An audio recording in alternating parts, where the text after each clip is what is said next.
The glass of the corner office held the entire city in its reflection. Bernie Madoff stood by the window, his back to the door, watching the ticker tape scroll across the screen with a rhythmic, mechanical hum. He did not look at the charts. He looked at the room. He reached down, fingers working at his wrists, smoothing the metal against his skin. Every movement was measured. Every breath was timed. Outside the glass, the floor was a hive of motion, but inside, the air was still filtered and heavy with the weight of invisible fortunes. He turned slowly, eyes scanning the rows of desks where analysts sat, their faces illuminated by the blue glare of terminals. He was the anchor. When he stepped onto the trading floor, the energy shifted. Heads turned. Conversations dropped to a hush. He moved through the space with the deliberate grace of a man who owned the gravity of the room. He did not chase the market. He dictated it. Investors lined the hallway, waiting for a nod, a handshake, or a moment of his time. He offered a smile that looked like certainty. He offered numbers that defied the chaos outside. He stood at the center of the world, and for everyone watching, he was the only thing that made sense. Decades before the glass walls and the silence of the corner office, there was only a cramped desk and $5,000. The year was 1960. The room smelled of stale coffee and the sharp, metallic tang of ink on paper. Madoff sat at a wooden table that wobbled under the weight of a single rotary phone. He spent his days in a frantic rhythm, dialing numbers, recording trades by hand, and watching the clock until his eyes burned. There were no assistants, no lines of clients, just the relentless, grinding work of building a reputation from nothing. He lived in the margins of the market, learning its pulse, waiting for the gap between risk and reward to widen. The transition did not happen overnight. It was a slow accumulation of small, calculated bets that eventually snowballed into a tidal wave. By the 90s, the wobbling table was a memory, replaced by the digital architecture of a global powerhouse. He had moved from the edge of the exchange to the center of the engine. He held the keys to the NASDAQ, dictating the flow of billions with a keystroke. The man who once struggled to track a single transaction now stood at the helm of the entire financial machine, watching the world move exactly as he willed it. The heavy oak doors of the boardroom did not creak. They swung open with a smooth, weighted silence. Bernie Madoff stepped across the threshold and the room changed. It was not a sudden explosion of noise, but the opposite. The low hum of 20 simultaneous conversations vanished in 3 seconds.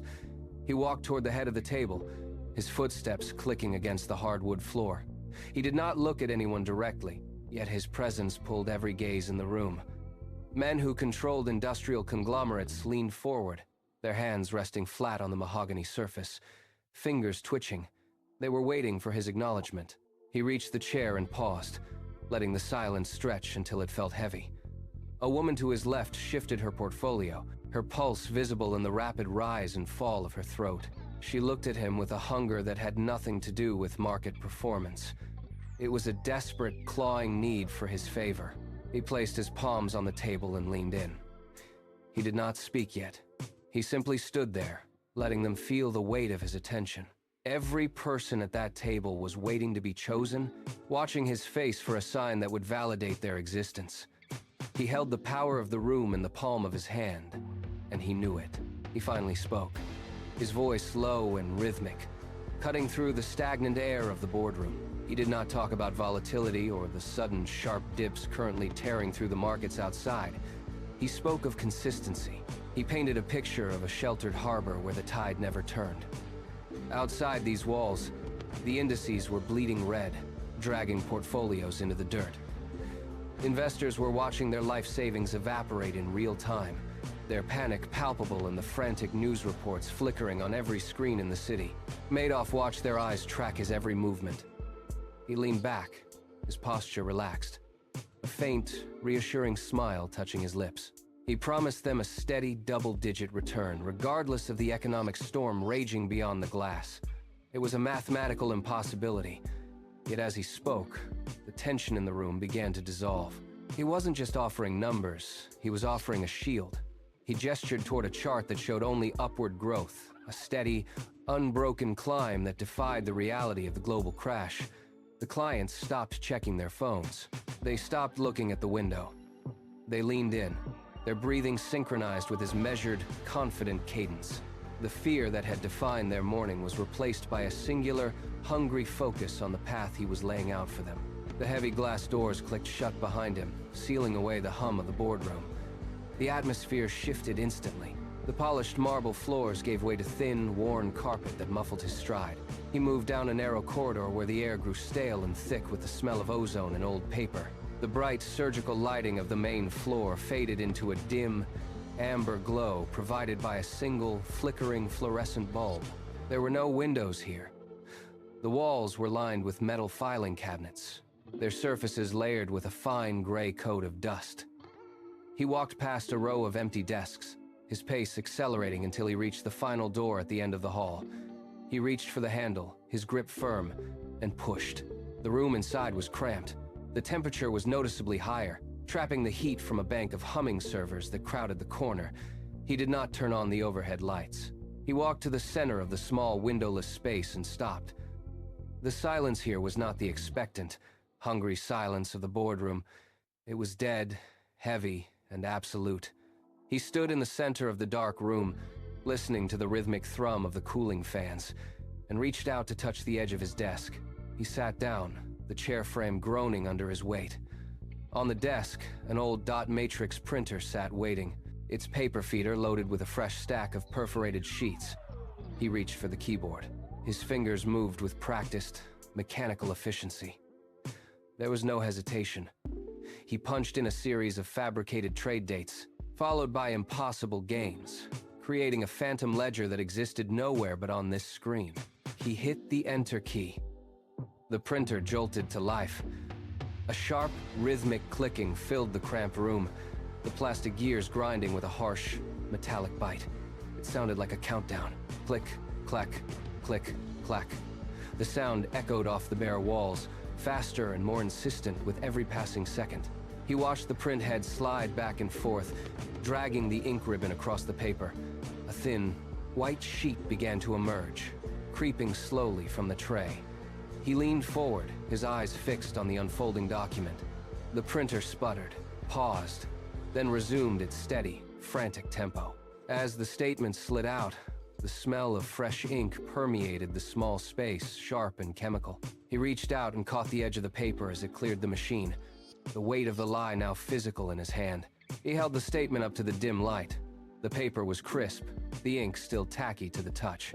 He ran a finger down the columns of figures, his eyes scanning the rows of assets that existed only as magnetic impulses on a hidden drive. The numbers were staggering. 6 digits, then 7, then 8, climbing into the billions. He traced the line for a single quarterly yield, a sum that would have required the entire market to bend to his will. It was a masterpiece of fiction.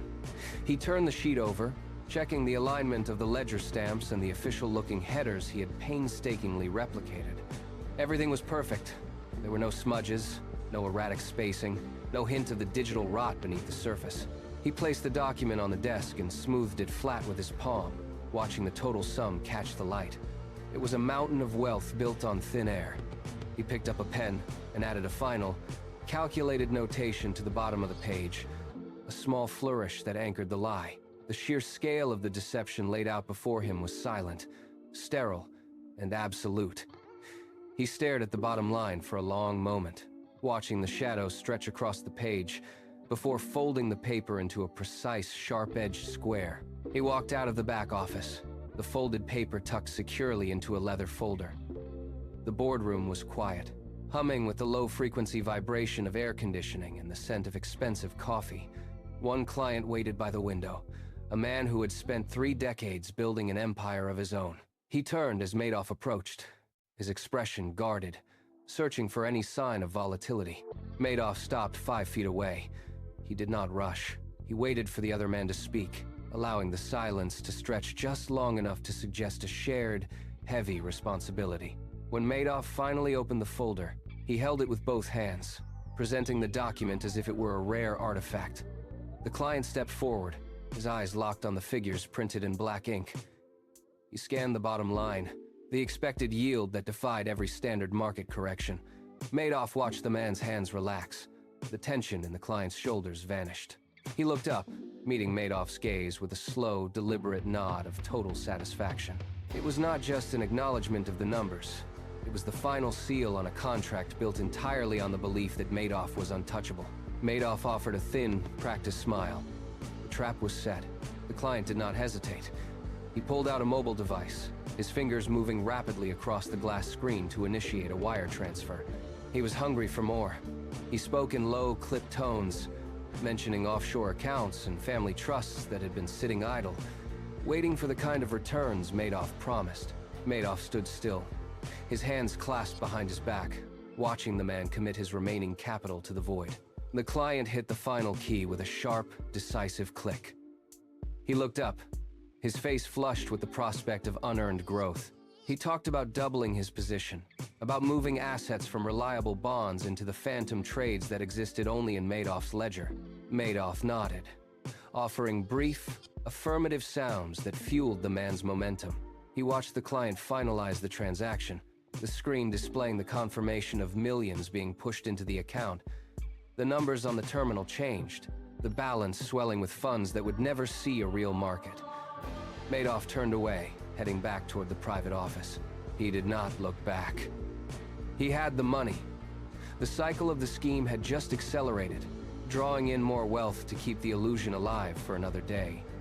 He sat down, stared at the updated total, and waited for the next call.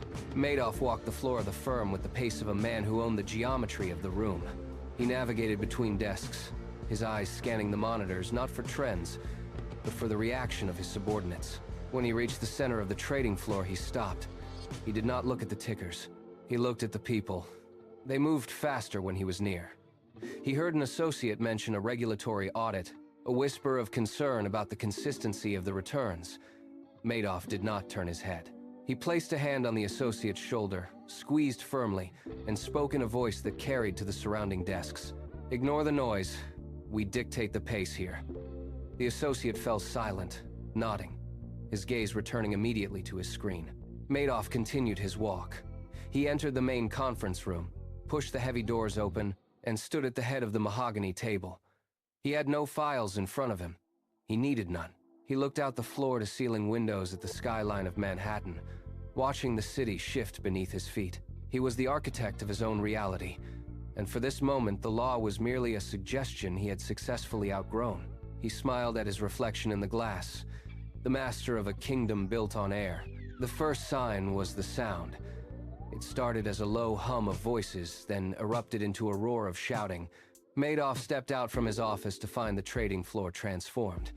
Every monitor in the room had shifted to a single, violent shade of red. The indices were not just dropping, they were collapsing. Traders stood at their stations, phones pressed to both ears, shouting numbers that defied the logic of the previous decade. He watched a senior analyst drop his headset onto the desk, the plastic clattering against the wood. The ticker tape across the ceiling flickered, stuttered, and began to scroll at a manic speed. Madoff walked toward the center of the room, his stride steady, but the floor was vibrating with the frantic movement of people rushing to liquidate assets. He reached out to grab a colleague by the arm, but the man pulled away, his eyes fixed on the screen, oblivious to everything but the red bars falling downward. The air in the room grew heavy, saturated with the scent of ozone from overworked hardware. Outside the glass, the city lights seemed to dim. The global market was bleeding out, and for the first time, the red on the screens was not a temporary fluctuation. It was the end of the game. Madoff retreated into his private office, pulling the heavy door shut until the roar of the trading floor became a muffled, distant static. He walked to his desk, but he did not sit. He stared at the telephone. It remained silent for only a second before the line lit up. He pressed the button. A voice erupted from the receiver, sharp and jagged with panic. "Bernie, I need the 10 million. Now, get me out." The caller did not wait for a response, his breathing ragged, his words tumbling over each other in a frantic demand for liquidity. Madoff held the receiver away from his ear, his fingers stiff. He looked at the wall, at the framed certificates that meant nothing. He said nothing. He waited for the voice to stop, then pressed the disconnect button. The silence that rushed back into the room felt heavy. He placed the phone back on the cradle, but his hand refused to stop its rhythmic twitching. He reached for a glass of water, his knuckles white, his grip uneven. The water sloshed against the rim. He set the glass down, the liquid rippling, and stared at his own reflection in the dark surface of the desk. The first tremor of the foundation had arrived. Madoff pushed himself away from the desk. The glass of water sat forgotten, the surface still vibrating from the tremor in his hand. He stood, his legs feeling heavy, as if the floor beneath him had lost its structural integrity. He walked to the door of his office and pulled it open. Outside, the trading floor was a blur of frantic energy, but he did not look at the screens. He did not look at the traders. He kept his head down, navigating the narrow aisle toward the executive wing. A junior associate stepped into his path, clutching a stack of files, but Madoff sidestepped without acknowledging the man. He reached the heavy wooden door marked with his son's names. He paused, his palm resting against the cool, polished surface of the wood. The air here felt stagnant, stripped of the frantic hum from the floor below. He pushed the door inward. It swung wide, revealing the quiet, orderly space where his sons worked. He stepped inside and pulled the door shut behind him. The click of the latch was sharp, final, and absolute. There was no sound of the market here, only the heavy, suffocating silence of a secret that had finally run out of room to hide. The room was still. Light from the floor lamps cast long, steady shadows across the desk. His sons looked up, brows furrowed, sensing the shift in the atmosphere before a single word was spoken. They stood, their chairs scraping against the floor. A sharp, dissonant sound in the vacuum of the office. Madoff did not move toward them. He kept his back to the door, his fingers gripping the back of a leather chair until his knuckles throbbed. He watched the confusion on their faces turn to a dawning, sharp-edged realization. The air in the room grew thick, pressurized by the weight of the truth he had carried for decades. He looked from one face to the other, seeing the reflection of his own ruin. He did not offer an excuse. He did not reach for a ledger. He simply let the air out of his lungs, his voice low, steady, and devoid of hope. It is all one big lie. The words hit the space between them like a physical blow. The silence that followed was not the quiet of a room, but the sound of a foundation disintegrating. The legacy they had built together evaporated in that single, hollow breath, leaving nothing behind but the wreckage of a lifetime of deception. The sun rose over Manhattan, casting long, cold light across the empty trading floor. The screens were still glowing, flickering with numbers that had lost their meaning, but the silence of the night had been replaced by a rhythmic, heavy thudding in the lobby. A security guard at the front desk looked up, his hand hovering over the alarm, but he was too slow. The glass double doors swung open with a violent metallic crack. A dozen figures moved in unison, boots striking the carpet with a synchronized, jarring force. They fanned out across the floor, their movements precise and aggressive. The staff members, who had just arrived with their morning coffee, froze in place. The visitors did not look like the typical clientele. They moved with a tactical intent that stripped the room of its professional veneer. They reached the center of the trading floor, their voices sharp and commanding as they began to cordon off the perimeter. The atmosphere shifted from a place of business to a crime scene in a matter of seconds. Every eye turned toward the center of the chaos, watching as the reality of the situation took hold. The long, calculated game had reached its final, unavoidable conclusion. The systematic dismantling began at the heart of the operation. Agents moved behind the glass partitions, their hands sweeping through the desk drawers with clinical efficiency. They pulled out thick, organized folders and tossed them onto the floor, the paper sliding across the polished wood like a deck of cards. One agent reached for the main server rack, his fingers working the release latches with practiced speed. A cascade of cables tumbled out, a tangled mess of plastic and wire hitting the ground with a dead, heavy sound. In the back office, the old printer was disconnected from the wall. The cord snapped taut, then went limp.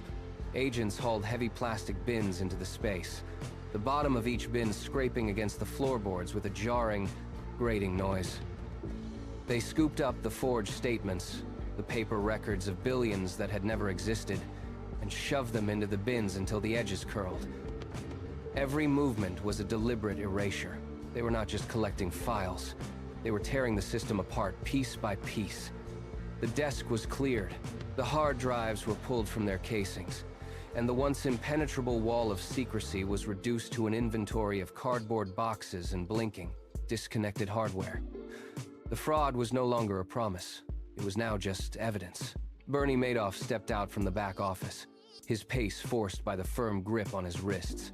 The office floor, once his domain of absolute authority, was now a corridor of flashing lights.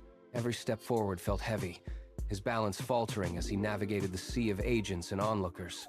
He kept his head forward, refusing to meet the eyes of the staff he had led for decades. The metal of the handcuffs bit into his skin, a cold, unyielding pressure that tightened with every movement. He stumbled once, his weight shifting awkwardly, and the hand on his shoulder shoved him back into a steady, forward rhythm. Ahead, the double doors were open, revealing a hallway packed with people holding cameras. The strobes triggered in rapid, blinding pulses, turning the air into a chaotic, rhythmic flicker. He squinted, his eyelids twitching under the assault of the light, his mouth set in a thin, rigid line. There were no more statements to print, no more lies to offer, and no more exits to take. He reached the elevator bank, the doors sliding open to swallow him into the elevator car. He stepped inside, the metal gate sliding shut, cutting off the view of the office for the final time. The walk was over. The courtroom was a vacuum of sound. Madoff stood before the bench, his feet planted firmly on the hardwood floor, his hands hanging motionless at his sides. He watched the judge, whose face remained a mask of detached authority. The judge shifted a stack of papers, the sound of the pages turning echoing through the rafters like a gunshot. Then, the sentence was spoken. 150 years. The words hung in the air, hollow and absolute. Madoff did not blink. He did not lean forward or pull back. He simply absorbed the duration of his remaining existence. A gavel struck the wood, a sharp, singular crack that signaled the end of his agency. The silence returned, heavier than before, pressing into the corners of the room. Two bailiffs moved forward, their boots clicking rhythmically against the floor. They stepped into his personal space, one on each side, and took hold of his arms. He yielded to their pressure, allowing them to turn him toward the side exit. He walked with a measured, mechanical gait, his eyes fixed on the blank wall ahead. He did not look back at the gallery or the bench. The heavy steel door at the end of the aisle groaned as it opened, revealing a dark, concrete corridor. He stepped through, and the door swung shut behind him, locking with a final metallic thud. The heavy steel door closed, but the consequences remained behind. In a small apartment across the city, a woman sat before an open laptop. She refreshed the browser page, but the balance read 0. She hit the refresh key again, her fingernails clicking against the plastic, but the number did not change. She stood up, walked to the window, and stared at the street below, her hands trembling as she clutched a glass of water. In another office, rows of monitors flickered, displaying nothing but error codes and static. Accountants stared at the screens, their shoulders slumped, their pens resting uselessly on stacks of paper that were now worth nothing. There was no sound of shouting, only the quiet, rhythmic hum of the servers. The devastation was silent and vast. Men and women stood in hallways, their faces drained of color, staring at documents they once believed were secure. They looked at each other, searching for a sign, but found only the cold, hard evidence of empty accounts. The $65 billion had vanished, leaving behind a trail of hollowed-out lives. The math was simple, the result was absolute, and the reality of the void was just beginning to settle in. He never drew a blade. He never fired a shot. He dismantled entire fortunes with nothing more than a signature, a promise, and a ledger of ink. The fraud totaled $65 billion, yet the mechanism was remarkably simple. It required no force, no coercion, and no complex machinery. It moved through the world on the strength of a handshake and the assurance of steady returns. Looking back at the wreckage, the truth became clear. The most dangerous weapon in the room was never the one held by a criminal. It was the blind, unyielding trust of those who wanted to believe. People did not look for flaws because they were too busy looking for gain. They traded their security for the comfort of a fantasy, and in doing so, they provided the very fuel that consumed them. The system did not break on its own. It was dismantled by the hands of those who fed it. $65 billion vanished into the space between what was promised and what was real. In the end, the most lethal force was not a gun, a bomb, or a blade. It was the quiet, desperate desire to believe in something that was never there to begin with.